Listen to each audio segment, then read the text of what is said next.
اعوذ باللہ من الشیطان الرجیم بسم اللہ الرحمن الرحیم رب اشرح لی صدری ویسر لی امری واحلل عقدۃ من لسانی یفقہوا قولی۔ معزز خواتین و حضرات، السلام علیکم ورحمۃ اللہ وبرکاتہ۔ آپ کا میزبان عمر برلاس پروگرام انوار سحر کے ساتھ ایک دفعہ پھر حاضر خدمت، اور میں امید کرتا ہوں آپ صحت اور ایمان کی بہترین حالتوں میں ہوں گے۔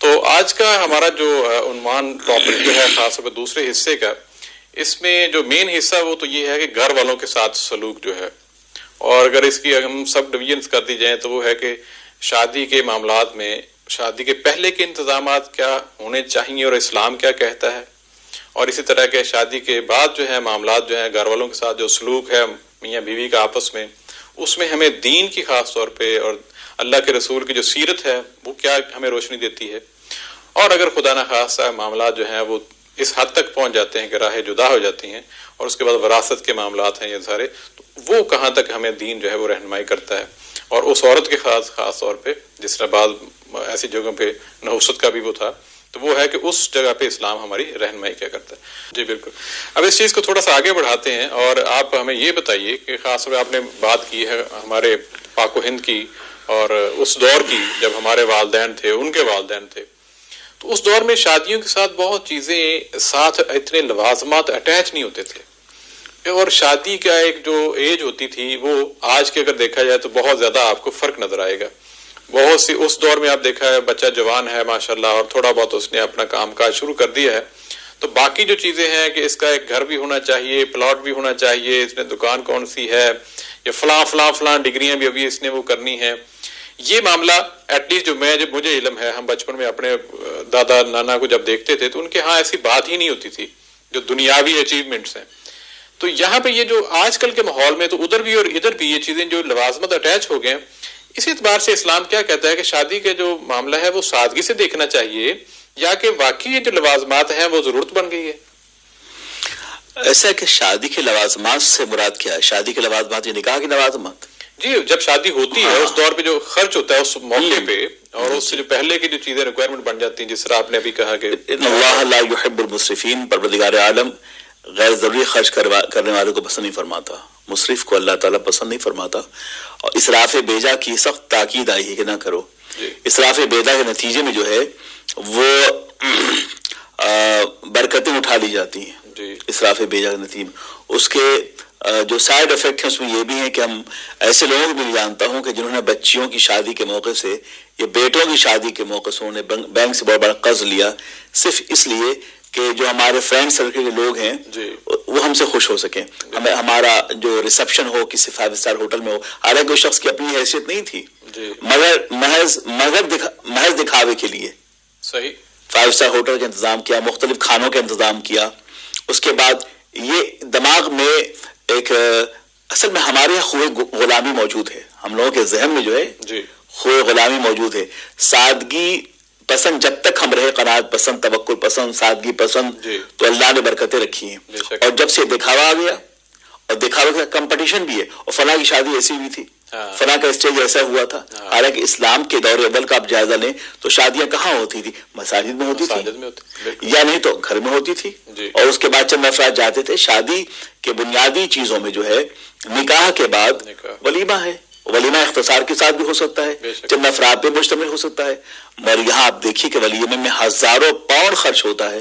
پھر جو سب سے زیادہ جو کربناک مرحلہ ہے وہ یہ کہ جب سال یا چند سالوں کے بعد جب طلاق کی منزل آتی ہے۔ آپ سوچیں، میں ایسے لوگوں کو بھی جانتا ہوں کہ طلاق کے بعد آج وہ ایک تو طلاق سے پریشان ہیں ہی، چاہے بیٹی کے والدین ہوں چاہے بیٹا کے، پریشان تو ہے، لیکن اس کے بعد جو انہوں نے قرض لے رکھا تھا آج تک وہ مقروض ہیں، اور وہ ایسے قرض دار ہیں جن کا کوئی نہ مستقبل تھا نہ کوئی ماضی ہے۔ جی بالکل ایسا ہی ہے، یعنی کہ آپ نے بالکل صحیح نشاندہی کی ہے کہ یہ ایک تو لوازمات اتنے بڑھا دیے، والدین مقروض ہو گئے، اور اس کے بعد اگر خدا نہ خاصہ معاملہ جو ہے وہ طلاق یا علیحدگی کا ہو گیا تو والدین جب دوسری شادی کے اگر انتظامات کریں گے تو پھر دوبارہ مقروض ہو جائیں گے۔ یہ چیز اسلام نے اس میں کہیں پہ بھی، بلکہ حضور اکرم صلی اللہ علیہ وسلم کے دور میں ایسا بھی ہوتا ہے، آپ کے علم میں ہے کہ بعض کا صحابی کسی کو دیکھتے اور اس کے اچھے کپڑے اور ساری چیزیں تو پوچھتے، بڑا آج اچھا لباس پہنا ہوا ہے، تو کہتے یا رسول اللہ میں نے فلاں عورت کے نکاح میں لیا ہے، تو ایک بلکہ حدیث میں یہ مشکات شریف کی یہ بھی ہے کہ اچھا آپ نے شادی کی ہے، اب آپ ولیمہ کیا ہے کہ نہیں؟ انہوں نے کہا یہ ابھی تو نہیں کیا، ولیمہ کرو. بلکہ بہت سے مفسر یا علماء اس چیز سے لیتے ہیں کہ ولیمہ شادی کے بعد لازمی ہے. بالکل تو کہنے مقصد ہے کہ اگر دیکھا جائے تو اس دور میں اتنی سادگی سے ہوتی تھی کہ مدینہ کے باقی لوگوں کو نہیں پتہ چلتا تھا. تو آج کل تو وہ ایک شادی ہو تو پورے علاقے میں جب تک خبر نہ ہو شادی وہ گنی نہیں جاتی. میں سمجھتا ہوں کہ وہ اسلام کا اوائل دور تھا، وہاں ضروریات تھیں، وہاں غزوات بھی تھے، وہاں جہاد بھی تھا، وہاں اسٹیبلشمنٹ کے مسائل بھی تھے، وہاں بہت سارے چیلنجز تھے مسلمانوں کے ساتھ. عالم یہ ہے کہ حضرت حنظلہ کا وہ واقعہ کہ ابھی شب زفاف ہے اور آپ اسی وقت آواز آتی ہے کہ اللہ منادی ندا دیتا ہے کہ اٹھو چلو، سرکار دو عالم نے، اللہ کے رسول نے جنگ کی تمہیں آواز دی ہے، میدان جہاد تمہارا منتظر ہے.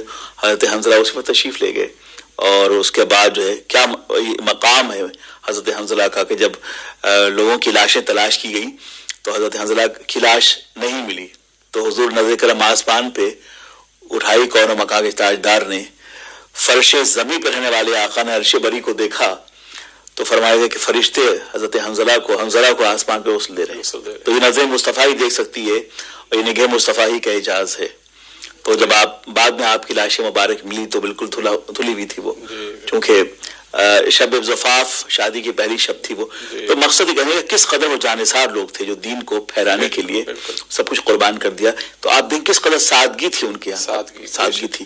اب میں مانتا ہوں اس چیز کو کہ عہد حاضر میں دولت کی ریل پیل ہے، ہمارے پاس سب کچھ ہے، ہمارے پاس تمام جدید سہولیات ہیں. ہمارا اسلام ہے بہت ماڈرن، ہم ایک ماڈرن سوسائٹی میں رہتے ہیں. ماڈرن سوسائٹی میں رہنے کا مطلب نہیں کہ ہم اسلام کو اس قدر زیادہ ماڈرن بنا لیں کہ اس کی حیثیت اصلی سے اور اس کی شکل و شباہت سے، اس کی حیثیت قضائیہ سے، اس کے سب اسٹرکچر سے جو ہے اس کے فریم ورک سے ہم ایکسیڈ کر جائیں جی، اور اپنی زندگی اتنی مشکل بنا دی، مشکل میں ڈال دیں اپنے آپ کو، اور یہ اپنے ہاتھ سے ہلاکت میں ڈالنا ہوا. اللہ فرماتا ہے زندگی اسی چکر میں رہے ہیں، اپنے ہاتھوں سے تو مشکلات نہ پیدا کرو. جب اللہ خود فرما رہا ہے لا یکلف اللہ نفسا الا وسعها لها ما کسبت وعلیہا ما اکتسبت، کہ اللہ تبارک و تعالی جو ہے کسی نفس پر، کسی شخص پر، کسی جاندار پر اس قدر مصائب نہیں مسلط فرماتا کہ اسے بیریبل نہ ہو سکے، اسے برداشت نہ کر سکے. لیکن اگر ایسا ہے تو جو کچھ تم کر رہے ہو تمہاری اپنی کمائی کا حصہ ہے، تم نے خود اپنے ہاتھوں حاصل کیا ہے. اور ایک مقام پہ یہ بھی فرمایا گیا کہ تم جو کچھ کرتے ہو اچھائیاں اللہ کی طرف سے ہیں، اور اس کے علاوہ جو مصیبتیں ہیں وہ تمہارے اپنے ہاتھوں کی کمائی ہے. بے شک اگر دنیا چاہتے ہو تو وہی وَأَنَّ لَيْسَ لِلْإِنسَانَ إِلَّا مَا سَعَى إِلَّا مَا سَعَى، جو آپ جس طرح کی کوشش جس طرف کی کرتے ہو تو وہ پھر اللہ وہی آپ کو دیتا ہے. لَن يُصِيبَنَا إِلَّا مَا كَتَبَ اللَّهُ لَنَا، کہ ہمارے مقدر میں وہی ہمیں ملتا ہے جو اللہ نے لکھا ہو. تو اللہ تبارک و تعالی کبھی بھی یہ اس کی مشیت و اس کی شان رحمانی اور رحیمی کے خلاف ہے کہ وہ کسی بندے مومن کو کسی مصیبت میں ڈالے. اللہ تبارک تعالیٰ تو ہمیں اندھیروں سے اجالوں میں لاتا ہے، وہ ہماری مصیبتوں کو آسان فرماتا ہے، غفور رحیم ہے، وہ راحتیں بخشتا ہے. وہ اپنے بندوں سے اتنا زیادہ پیار کرتا ہے کہ ہماری ماں ہمارے باپ بھی ہم سے زیادہ پیار نہیں کرتے.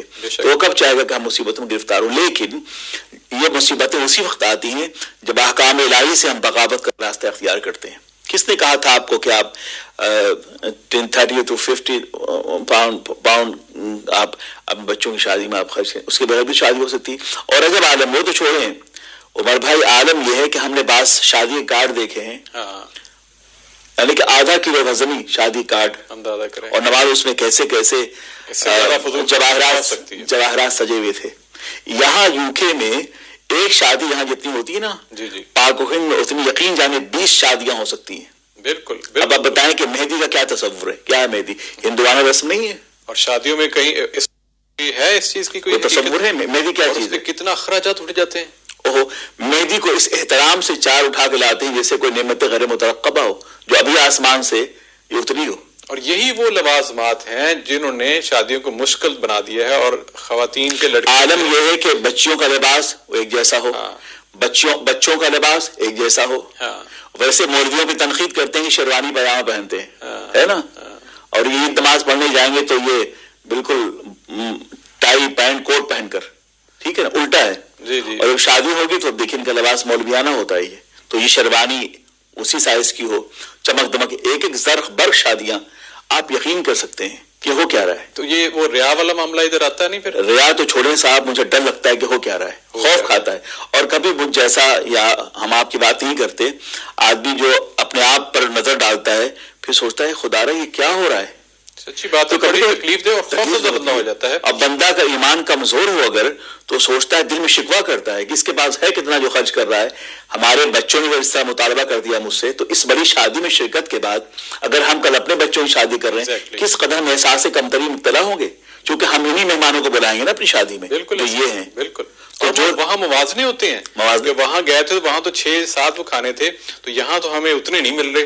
انہوں نے دیکھ وہ بھی رکھا ہوا تھا، وہ بھی رکھا ہوا تھا. یہ ساری چیزیں شیطانی ہیں میں تو کہوں گا. اچھا، ایک اور بھی عمل میں بتاؤں کہ یہاں جب بڑی شادیاں ہوتی ہیں، جہاں بہت معیاری شادی ہوتی ہیں، تو یہ سو کال اشرافیہ طبقہ ہے نا، جی جی، یہ بہت دھوم دھام سے پہنچتا ہے. بالکل. اور کسی غریب کی شادی ہو، غریب یہاں کے لحاظ سے کوئی نہیں جاتا، کوئی نہیں جاتا، کوئی نہیں جاتا. یعنی کہ شادی کو وہ ثواب کی نیت سے، دعوت کے ایکسیپٹنس کی نیت سے نہیں ہے. وہ یہ ہے کہ وہاں پہ کون کون سے لوگ آئیں گے، ان سے ملاقات ہوگی، اور ان سے کئی ہو سکتا ہے معاملات آگے تعلقات بن جائیں. اثر و رسوخ کو بڑھانے کے لیے شادی پہ بالکل آپ نے صحیح نقطہ اٹھایا ہے. یعنی آپ دیکھیے کہ جو نائف اینڈ فورک ہے اس کے اوپر صاحب ایسے مہنگے ٹیشو لپیٹے ہوئے ہیں جسے آدمی کھولنے کا دل نہیں چاہے. ایک ٹیبل پہ وہ فانوس، عجیب و غریب قسم، اور 20 گلاب کے پھول. اب ایک گلاب کا پھول یہاں جو آتا ہے، میرا اپنا خیال ہے کہ ایک گلاب کا برق اور 5 پاؤنڈ سے کم نہیں ہوتا ہے. اب بتائیں. اور یہ پھر ساتھ کہنا، میں اگین چونکہ یہ بڑا ہمارا معاشرتی مسئلہ ہے، اس وجہ سے زور دے کے بات کرنی پڑ رہی ہے کہ یہ کہنا، دیکھیں جی آج کل کا ماحول ایسا ہے، معاشرہ ایسا ہے، تو اس کا مطلب ہے ہم نے ماحول کو فالو کرنا ہے کہ ہم نے سیرت النبی کو فالو کرنا ہے، اللہ کے رسول کی امہات کی سیرت کو فالو کرنا ہے. پھر آپ خود اندازہ کر لیں کہ ہم نے جو ہے وہ اس طرف سے کل کو اٹھنا ہے یا اس طرف سے اٹھنا ہے. یہی وجہ ہے کہ ہر مشکل کا علاج، ہر درد دل کا علاج، ہر پریشانیوں کا علاج دین کو فالو کرنے میں ہے، اطاعت رسول میں. دین نے ہمیں کبھی بھی تنہا نہیں چھوڑا ہے اور نہ اندھیرے میں چھوڑا ہے. مولانا آپ جس طرح بات ہو رہی تھی کہ کئی لوگ جو ہیں شادیوں پہ اتنا زیادہ وہ کرتے ہیں کہ اپنے جو غریب رشتہ دار ہیں ان کو بھی بھول جاتے ہیں، اور وہ شاید دنیاوی معاملات میں اتنا آگے چل جاتے ہیں کہ اپنا جو رشتہ داروں کے ساتھ میل جول بھی کم کر دیتے ہیں. تو اس حوالے سے بھی جو ہمارا دین ہے وہ قطع تعلقی یا اس طرح کے دوری کے اعتبار سے ہمارا وہ دین کیا کہتا ہے؟ پلیز دیکھیے، قطع تعلق کرنا اور رشتہ داریوں میں مقاطعت، قطع تعلق کرنا، اپنے آپ کو اپنے غریب رشتہ داروں سے فاصلے پہ رکھنا، یہ نہایت ہی مضمون طریقہ ہے اور ایک اخلاقیات سے گری ہوئی بات ہے. ہمیں یہ حق نہیں ہوتا کہ اللہ رب العزت نے جو رشتہ داریاں ہمارے لیے منتخب کی ہیں ہم اس کو بلا وجہ اسے ہم کاٹیں، اور وہ کاٹنا جو ہے محض دنیا داری کی بنیاد پہ ہو. ایک امیر رشتہ دار اپنے غریب رشتہ داروں کو شادی میں نہیں بلاتا یا اسے اگنور کرتا ہے تو اس کا مطلب یہ اس نے انسانیت کی توہین کی ہے. اور اللہ تبارک و تعالی وہ اس بات کو، اس کی مشیت و قدرت برداشت نہیں کرتی کہ کوئی انسان سے نفرت کرے محض انسانیت کی بنیاد پر. نفرت کا معیار یہ نہیں ہے. نفرت کا معیار کیا سمجھ رکھا ہے؟ وہ غریب اس لیے وہ نفرت اسے کی جائے، تو معاذ اللہ نفرت کا یہ معیار نہیں ہے. تو انسانیت کی توہین جو ہے اللہ کو پسند نہیں ہے. کہا گیا ہے کہ انسانیت کی عزت کرنا کعبۃ اللہ کی عزت سے بہتر ہے. بے شک جو آدمی احترام انسانیت نہیں کر سکتا وہ احترام کعبہ بھی نہیں کر سکتا. بے شک. تو جب عالم ہے کہ عمرے پہ عمرہ کر رہے ہیں، حج پہ حج کر رہے ہیں، اور اس کے نتیجے میں اپنے جو غریب رشتہ دار اس کو نہیں پوچھتے. اور ایک مقام پہ یہ بھی میں نے پڑھا ہے کہ ایک شخص جو بار بار، اچھا ہمارے خاندان میں، ہمارے پاس پڑوس میں، ہمارے شہر میں، ہمارے آبائی وطن میں عالم یہ ہے کہ بہت ساری بچیاں عمریں ہو رہی ہیں، وہ بیٹھی ہوئی ہیں جی، اور ایک بندہ جو امیر ہے جو یہاں رہ رہا ہے وہ عمرہ کو عمرہ کر رہا ہے، شادی بھی شادی کر رہا ہے جی، ہے نا. تو یہ بھی جو ہے اس سے پوچھ ہوگی اس دولت کی. اللہ تعالیٰ جب پوچھیں گے میں نے اتنی دولت یہ دی تھی تو انہیں خرچ کس پہ کیا، تو یہ اس کا جواب پھر دینا پڑے گا. اگر اس کے پاس پیسے تھے تو اس کی ذمہ داری تھی کہ ان پیسوں کو ہمارے معاشرے میں جو غریب بچے ہیں ان کی شادی کر دیتا. بے شک. اور غربا میں جو حق تھا اہل خانہ کا، قرابت داروں میں، رشتہ داروں میں ایسی بچیاں تھیں تو وہ عمرہ نہ کر کے، حج کئی بار کر چکا ہے، اس پیسے کا اس کی شادی کر دیتا تو میں سمجھتا ہوں تو اللہ تبارک و تعالیٰ ویسے اسے حج کا ثواب عطا فرماتا.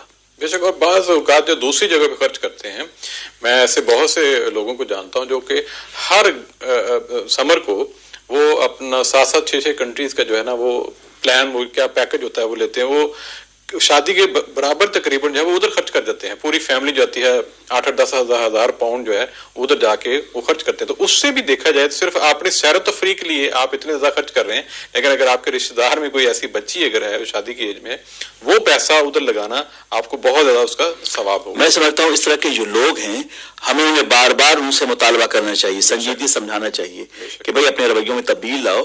اسلام تو وہ مذہب ہے جو کپڑا پہننا پسند کرتا ہے. اچھی بات ہے, آپ خوش لباسی اچھی چیز ہے, اچھا لباس ہو آپ کے پاس, لیکن خوش لباسی اس لیے نہ ہو کہ ہمارا پڑوسی یا ہمارا عزیز رشتے دار وہ دیکھ کر محسوس کرے, شکار ہو جائے کہ دیکھو ہمارے تن پہ کپڑے نہیں ہیں, یہ صاحب تو روزانہ کپڑے بدلتے ہیں. تو یہ خود نمائی جو ہے اللہ کو پسند نہیں, اللہ تبارک تعالیٰ جو ہے خود نمائی کو پسند نہیں فرماتا.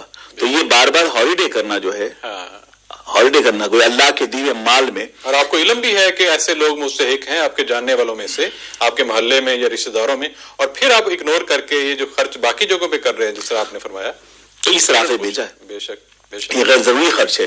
اب بچوں کو بار بار ہالیڈے لے کے جانا, تو بچے جب بڑے ہوں گے تو وہی کریں گے. ہماری ذمہ داری ہے کہ اپنے بچوں کو بچے چھوٹے ہیں یا بچہ آپ کا کمانا شروع کرتا ہے, سب جاب کر رہا ہے اب, تو ماں باپ کی ذمہ داری کہ بچے کو بتائیں کہ بیٹا تم جاب کر رہے ہو, کما رہے ہو, اب تمہارے مال میں تمہارے پڑوسیوں کا بھی حق ہے, تمہارے قرابت داروں کا بھی حق ہے, گھر کے خاندان کے جو غریب ہیں ان کا بھی حق ہے. کل میں صرف صاحب زکوٰۃ میں تھا جو نکالتا تھا, آج تم بھی صاحب زکوٰۃ ہو. لاؤ ایسا کرو کہ کسی غریب جو مدرسے میں پڑھنے والے بچے ہیں انہیں حافظ قرآن بنا دو, اس کو اسپانسر کر دو. جو طلبہ مدرسے میں پڑھ رہے ہیں, آپ کو پتا ہے کہ مدرسے میں پڑھنے والے طلبہ جو ہے ایک بہت بڑا ایسا طبقہ ہے جو بیچارے دنیاوی عشرت سے محروم ہیں. کہ لیے آپ جا کے مدرسوں کا آپ جائزہ لیں. ایک تن پہ کپڑا ہوتا ہے, ہفتے ہفتے گزرتے ہیں, کھانے کے لیے کوئی معقول انتظام نہیں ہوتا. اگر ہمارے معاشرے کا اشرافیہ طبقہ, مالدار طبقہ مدرسے کے بچوں پہ اگر اپنی زکوٰۃ کا پیسہ خرچ کرے تو کتابوں ہی کہ اللہ تعالیٰ اسے 2 ثواب عطا فرماتا ہے. ایک تو زکوٰۃ کی ادائیگی کا, اور دوسری صلہ رحمی کا, بلکہ 3 یہ کہ اسلامی معاشرے میں انہوں نے تعلیمات اسلامیہ کو عام کیا ہے اس کے لیے. اور قرآن کی تعلیم جو بالکل سب سے, اور ایسے وہ لوگ ہیں جو میدان قیامت میں نوازے جائیں گے. جی بالکل. اور ایسے وہ لوگ ہیں اگر آپ نے کسی ایک فرد کو حافظ قرآن بنا دیا, اسپانسر کر دیا, حافظ قرآن بنا دیا, تو آپ یقین جانیں ایک نسل کو نہیں کئی نسلوں کو اپنے حافظ بنا, جب تک وہ آگے تعلیم دیتا رہے پڑھتا رہے گا.